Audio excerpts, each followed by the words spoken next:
start. What are we going to do today? So we are going to make a green chicken curry. We will make the green curry paste from scratch, and then we'll make the curry itself. Isn't that a bit adventurous? I mean, you can't just open a tub and just do that. You can, but I think you get a better flavour from doing it fresh. So I think people want to see how the curry pastes are made. And sometimes, a lot of times, it's not as difficult as people think it is. Is that correct?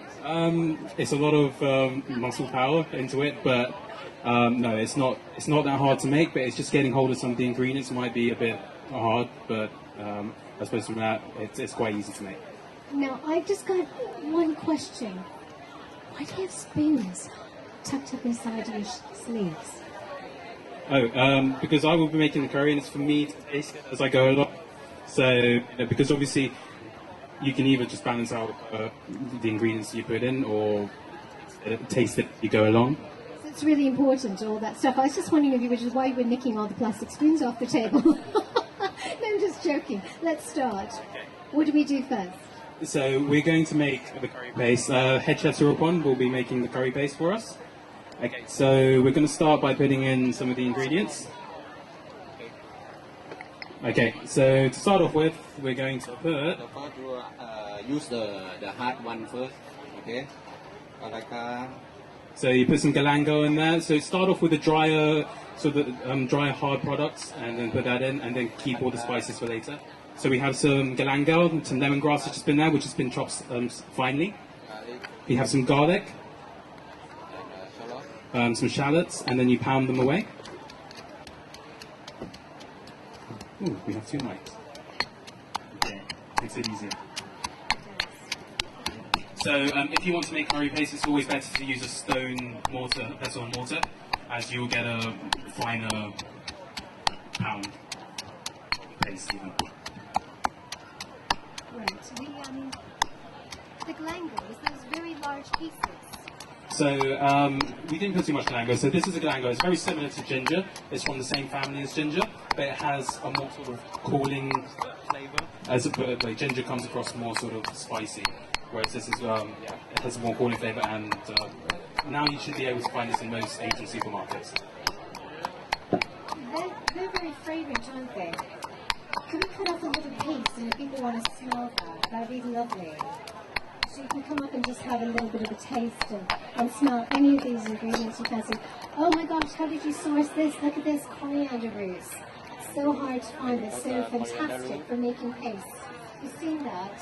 When you look for coriander, you can actually see the stem. Do keep those because they're very, very good, aren't they? So we're putting the coriander root in now. So why we use coriander root? Because it has more potent flavour than the rest of the coriander. But if you cannot find coriander root, what you can do is just use 10 stalks, the equivalent of 1 root. Is that right? Yes. So that's 10 to 1. Yes. And then this is cafe lime. So this is very, very hard to find in the UK. Some places will source it, most places won't. What you do is that you just use the pill and put that into the paste. But if you can't find the paste, what you can use is the leaves. The leaves are just as good as the rind of the cafe lime. So yeah, the leaves are just as good.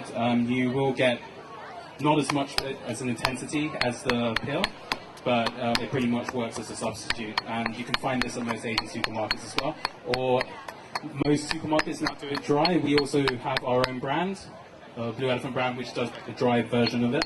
All right, okay. Would you, because it's going into a paste, would you remove the rib first? Normally, yes, you would. So you just rip it. Instead of actually chopping it up, because it takes away all the flavour, you just rip it and put it in. Right, but then remove the rib inside. Yes. That's correct, okay. Whereas if you're putting it into whole, as a herb, you don't need to do that. No. Anyone's welcome to come and smell these. Chef Surapon has just put the chili into the mortar, and this is pounding away. So you put a little bit of salt, so that kind of binds it and takes out a bit of the moisture. That does make the vegetables sweat a bit. Down here, I noticed that he's cleverly placed a little towel under his mortar and pestle. That's very good. So that just basically takes away the weight from the mortar. If you have marble tables at home, make sure that you put a cloth, or it's just going to break right through it. Right, especially when you've got arms like that to do that. Yeah. How much galangal do much galangal do we have? We put in, I would say about, how many? Yeah, 2 or 3 slices. So I would say around about 10 grams, 10 to 15 grams. Right, okay. That's looking really fine, isn't it? Yes.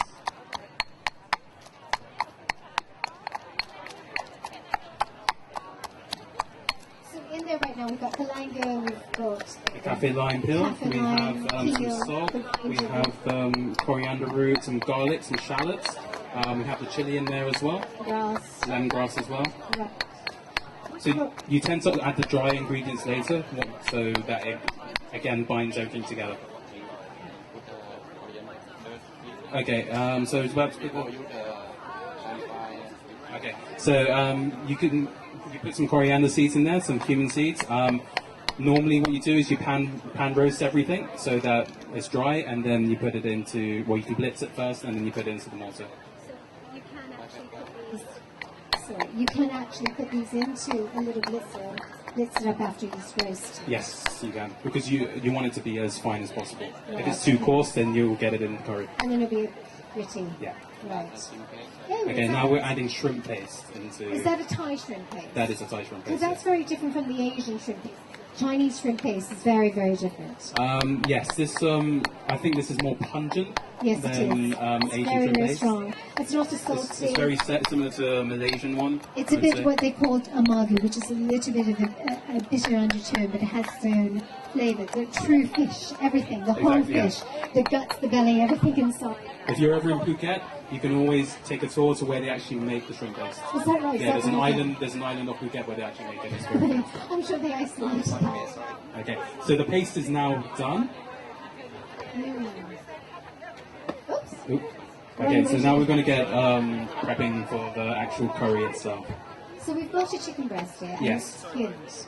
Yes, it's been skinned. I mean, you can always use thigh, you can use drumsticks, you can use any part if you want. We just use chicken breast because obviously, it's more healthier, there's less fat on it, and sometimes it soaks up the flavor and it takes shorter time to cook as well.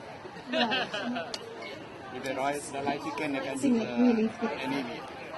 If don't like chicken, they can use any meat. Oh, is that right? So you can replace that with any meat? So you can use, mostly you would use things like beef, you can use prawns.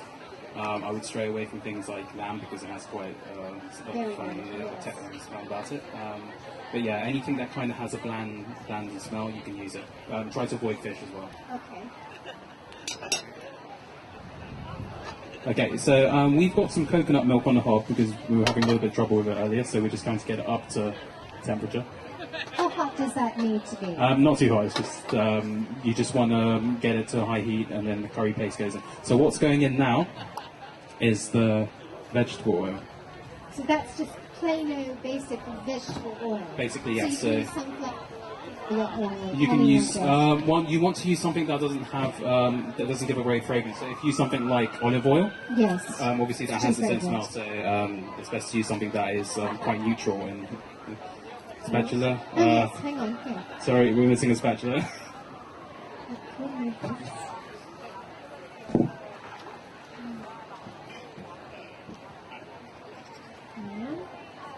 Bear with us. Can we just use a fork here for now? No, it's wooden. we brought one with us. So if you just bear with us for 1 second, and yeah.